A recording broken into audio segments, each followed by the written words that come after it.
What's up, everyone? Welcome back to the channel. So today's video, I'm probably going to go over stuff with how to basically get your car started for the first time and how I wired everything. I'm still waiting on parts, so I can't really progress the build any farther right now.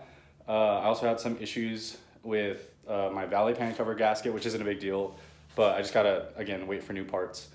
But yeah, so I'm gonna go over like wiring at the starter, like three main things you need to look out for when you're starting a car, like, or three things that could be an issue if it's not starting, and possibly get to throwing my diff and axles in. But I'm mostly just gonna time lapse that because it's pretty easy, honestly, and it's not like really complicated or something specific to the swap. So I'm sure there's a bunch of videos out there for it, but I'll kind of go over how to put it in really quick and then just get to it. But yeah, so let me get started on showing you guys how the wiring works. All right, so I'll start at the ECU and kind of work my way out to where everything else is. So essentially, you have your ECU, sorry, it's kind of dark. All right, that's better. You have your ECU with your harness, the main harness for the engine attached to it.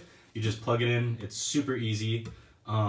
This is a standalone ECU that I got off eBay for like 300 bucks. It's like a depinned version of it. So it comes with like its own fuse box, fan relays, and that direction thing that I had where it helped me solve my problem of not having the ignition power. And it's a very it's a very easy, straightforward way to do it. But so I have the ECU, it's fuse box, don't have to mess with anything with this. The harness goes forward and goes onto the engine just like it would or any other engine. The way harnesses work is like each plug is notched a certain way, so you can't, I'm pretty sure most engines are like that. That's how mine is, or harnesses, but you can't plug things in the wrong spot. It's just, it like won't go in.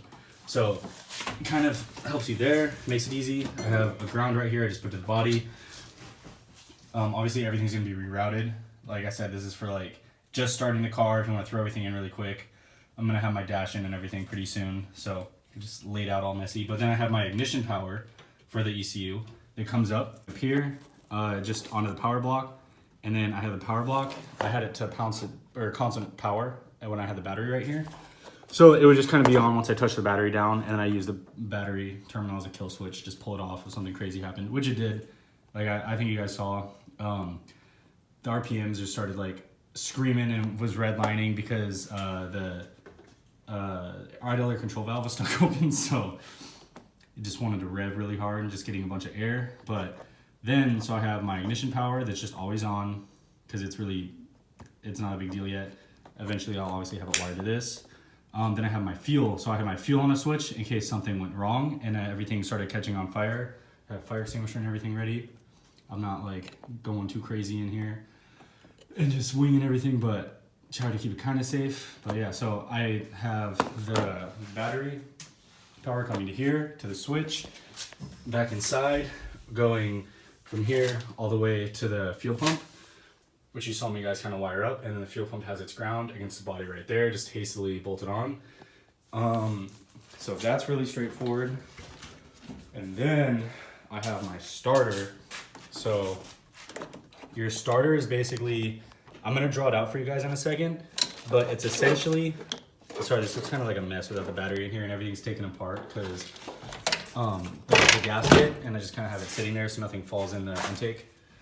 But you basically have a wire, like a big gauge wire, going straight to the starter all the way down here, and that's going to be your main power to the starter because it takes a lot to actually crank the engine, and the starter is going to need a lot of amps to be able to do that. It's a lot of weight on that little motor and it has to spin really fast.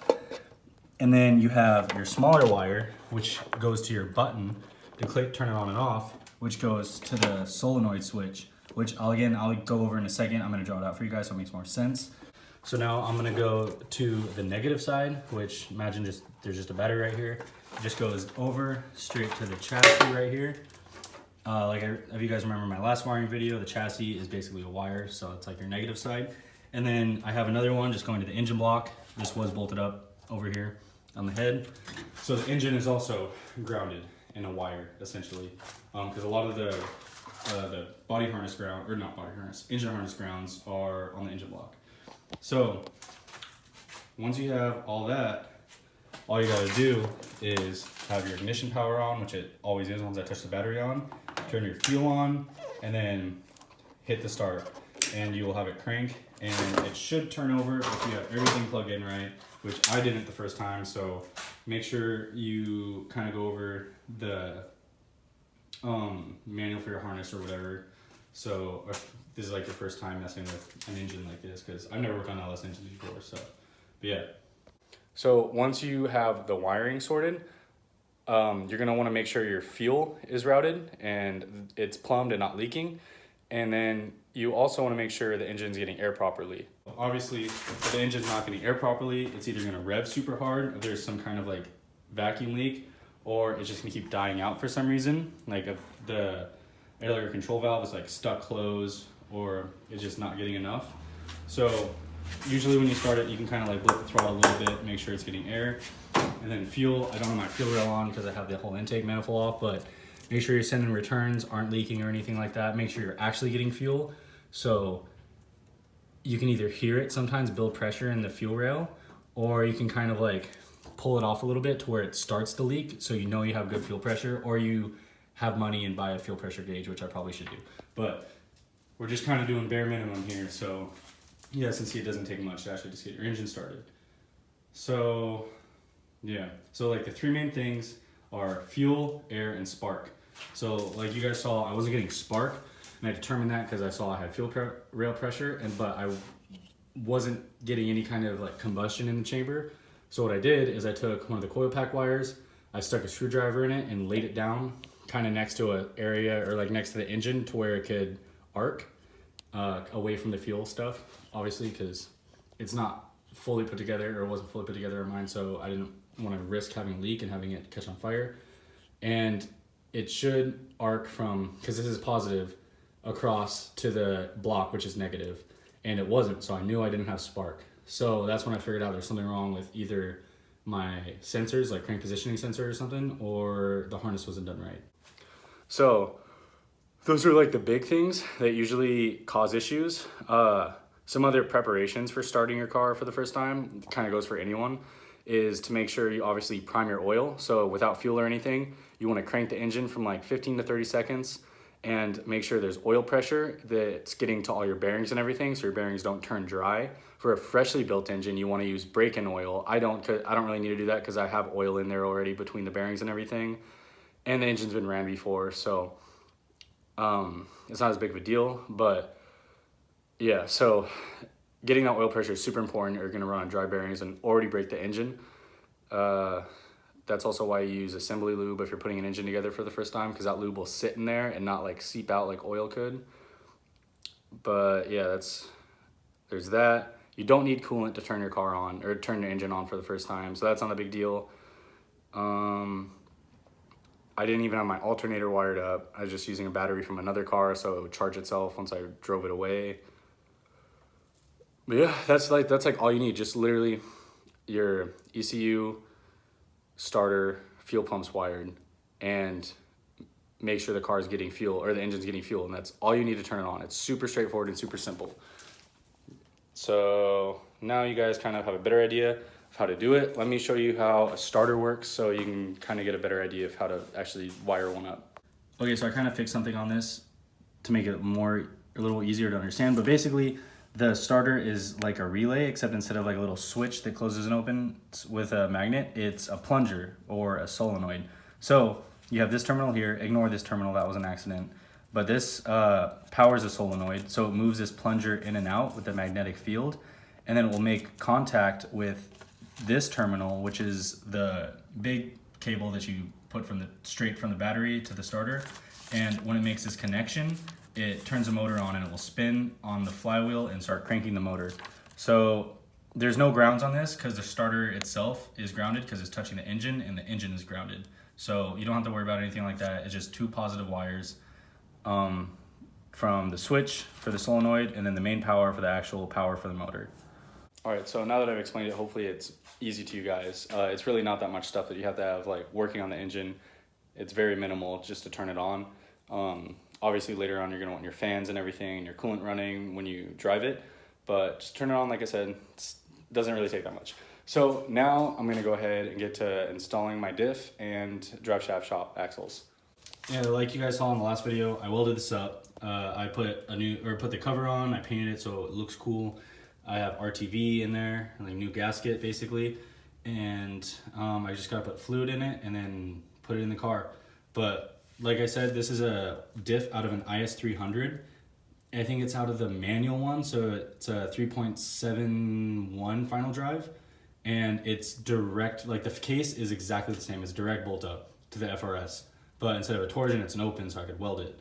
So if you guys are looking for a welded option for a more consistent like lockup when you're drifting, without the maintenance of like an LSD and without having to pay a bunch of money for something, this is the option. This diff is like around 80 to 100 bucks on like Facebook Marketplace or something.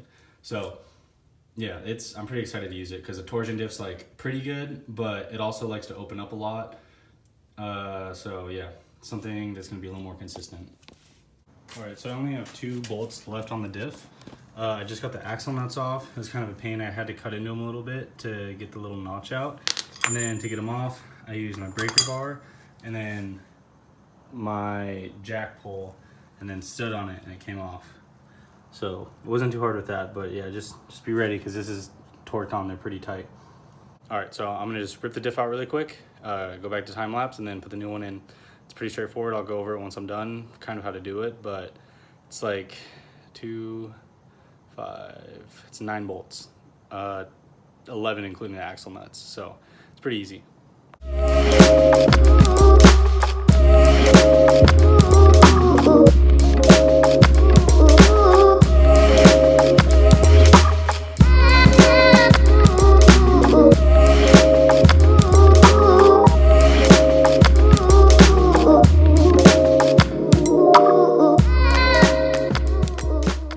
Okay, so I got the diff out and now I have the new is300 diff just sitting on the jack waiting to go in. I have the fluid in it and everything, got the axles on, and there's the old one. All right, so I'm just gonna go ahead and throw this in. I'll kind of go over how it goes now. It's just these 3 bolts on the back. I have like a diff brace, but there's just 3 holes, super obvious. There's 2 more bolts that go up into the actual subframe that hold the diff up, and then there's the axle nuts. So it's really straightforward, honestly. It just kind of takes some muscle moving it around because it's kind of heavy and a pain in the ass, but it's not too difficult. All right, so I got the diff in, and let me show you guys. I actually had to remove the axles to just make it easier because it was kind of ridiculous trying to squeeze the axles in as I'm pushing the diff up.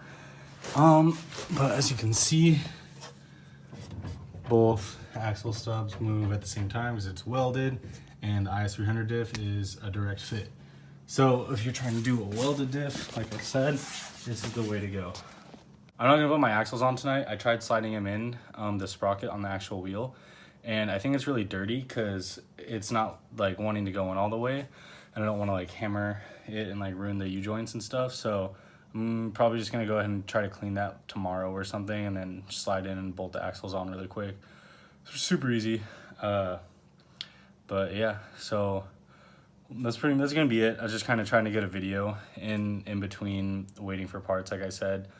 But I got some stuff done. Showed you guys like kind of how to wire up a car to start for the first time, or like the bare minimum stuff you need. And yeah, so that's it. Next videos, or the couple next videos coming up, should be really exciting. I'm gonna get a lot of stuff to get the coolant plumbing sorted out and everything. And the car should be able to do some test drives or be propped up in the garage, the backup, and I should be able to like put power to the rear wheels a little bit. If all goes well, I am going to be able to rip it up and down my alley and actually drive it. And if that goes well, I might go do some silly stuff in my secret spot that I go practice in sometimes if it's raining. So stay tuned. Hopefully everything goes well and I can drift this for the first time in the next coming week or so. But yeah, thank you guys for watching. Don't forget to subscribe. Stay tuned because this thing's getting really close to driving. So I'll see you guys next time.